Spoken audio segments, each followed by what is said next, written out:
नमस्कार, बहुत स्वागत है आपका। आप देख रहे हैं किस्मत कनेक्शन और मैं हूं आपके साथ शैलेंद्र पांडे। आज हम आपको बताएंगे कि जब विवाह के लिए आप कुंडली मिलाने जा रहे हैं तो किन बातों का सबसे ज्यादा ध्यान रखना है। कौन सी वो 3 चीजें हैं जिनको कुंडली मिलाने में आप जरूर देखेंगे, जरूर विचार करेंगे।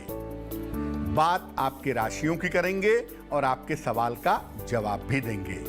तो चलिए कार्यक्रम की शुरुआत करते हैं और सबसे पहले जान लेते हैं गुड लक।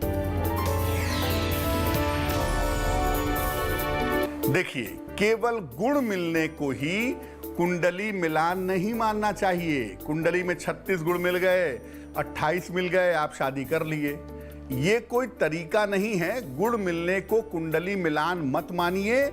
बहुत बार आप देखेंगे कि गुण बहुत कम मिलता है, इसके बावजूद भी शादी चल जाती है, सफल हो जाती है।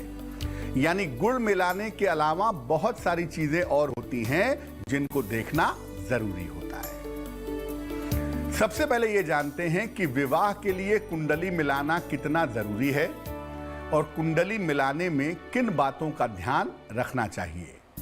देखिए, लड़के और लड़की के बीच में, बालक और बालिका के मध्य में प्रेम और तालमेल अच्छा रहे, दोनों एक साथ मिल करके जीवन में चलें, कम से कम संघर्ष करें, इसके लिए कुंडली मिलान किया जाता है। कुंडली मिलान में बहुत सारी चीजों पर विचार किया जाता है, जैसे नाड़ी दोष, ग्रह मैत्री, गण दोष, भकूट दोष और मंगल दोष। हर चीज का अपना महत्व है और सबका विचार किया जाता है, लेकिन कुंडली मिलाने में 3 चीजें सबसे ज्यादा महत्वपूर्ण हैं। पहला है नाड़ी या नाड़ी दोष, दूसरा है ग्रह मैत्री और तीसरा है नवमांश कुंडली। इन तीनों को देखे बिना केवल गुण के आधार पर विवाह करने की भूल मत कीजिएगा। मेष, वृष और मिथुन राशि वालों का वक्त कैसा है, आइए जानते हैं। मेष राशि, व्यर्थ के बाद विवाद हो सकते हैं, स्वास्थ्य बिगड़ सकता है, हरे फल का दान करें, शुभ रंग पीला और भाग्य होगा 60%।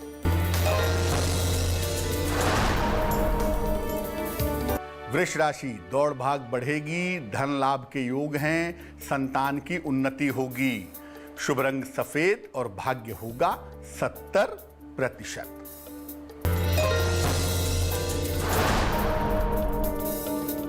मिथुन राशि, नौकरी में परिवर्तन के योग हैं, संपत्ति का लाभ होगा, किसी मित्र की सहायता मिलेगी, शुभ रंग हरा और भाग्य होगा 80%। पहले जानते हैं नाड़ी दोष के बारे में। देखिए, हर नक्षत्र के अनुसार लड़के और लड़की की नाड़ियां अलग अलग होती हैं। इससे 2 बातें जानते हैं, एक तो लड़के लड़की का स्वास्थ्य कैसा रहेगा और दोनों के बीच में संतान की उत्पत्ति कैसी होगी। अगर लड़के और लड़की की नाड़ी एक हो तो ऐसा मानते हैं कि स्वास्थ्य में समस्या आती है और संतान होने में दिक्कत होती है।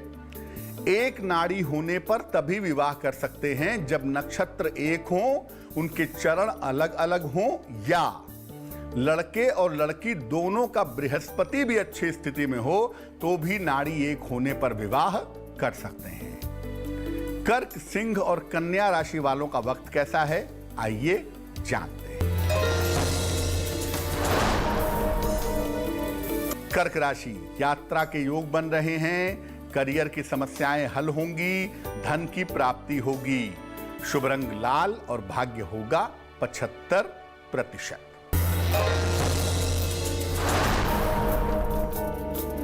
सिंह राशि, स्वास्थ्य का ध्यान रखें, धन खर्च बढ़ सकता है, हरे फल का दान करें, शुभ रंग सफेद और भाग्य होगा 60%।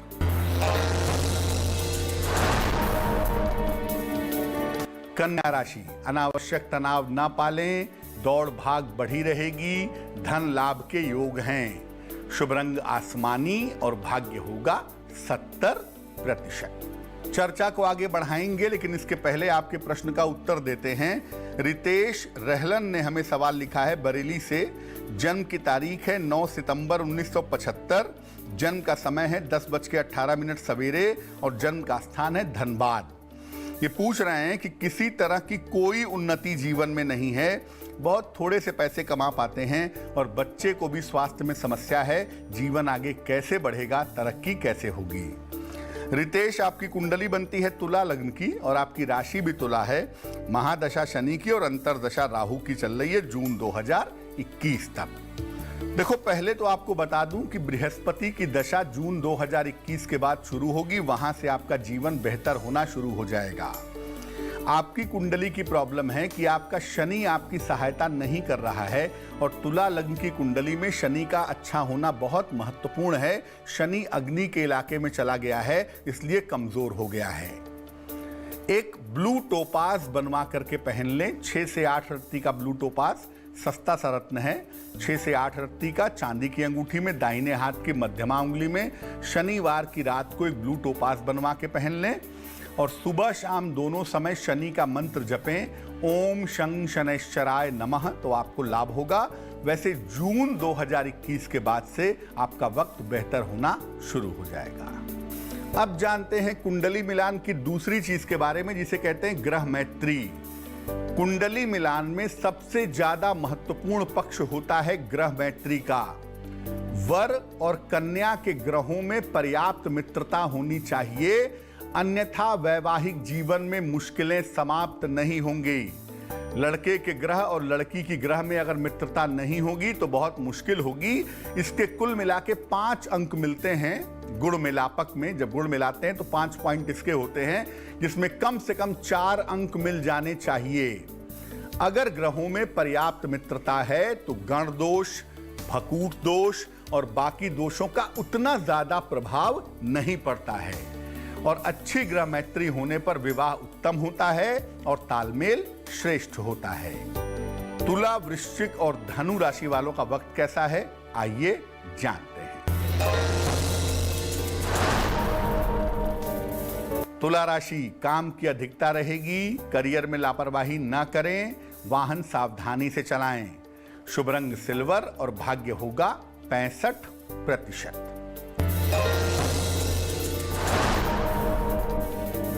वृश्चिक राशि, मान सम्मान बढ़ेगा, करियर की रुकावट दूर होगी, संपत्ति लाभ के योग हैं।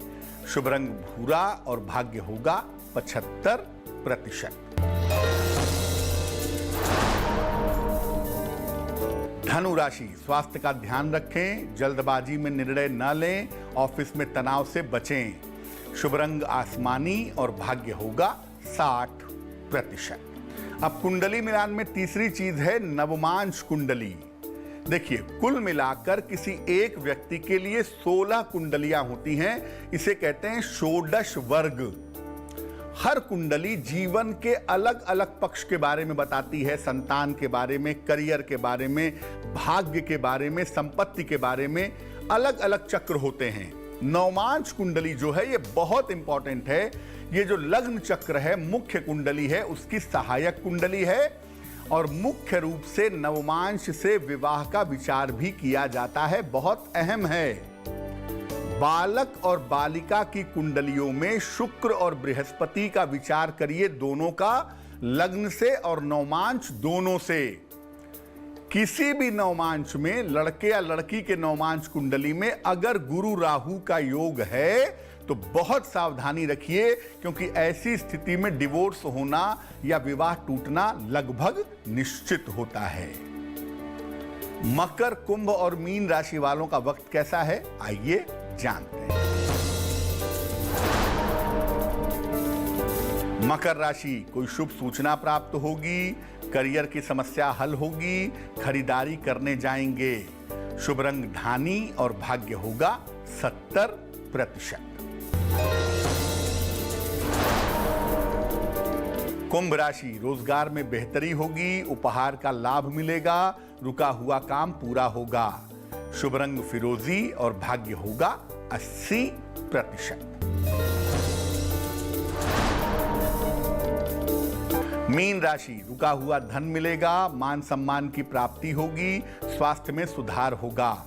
शुभ रंग सफेद और भाग्य होगा 90%। तो आज हमने कुंडली मिलान की महत्वपूर्ण बातों की चर्चा की। अब जान लेते हैं क्या है आज की सलाह। अगर कुंडली मिलाए बिना आपने शादी की है और विवाह में समस्या आ रही है तो नियमित रूप से शिव जी की पूजा करनी चाहिए। खास तौर से साल में एक बार अगर पति पत्नी मिल करके शिव जी का रुद्राभिषेक करवा लें तो बहुत ज्यादा अच्छा होगा। तो आज के लिए किस्मत कनेक्शन में बस इतना ही।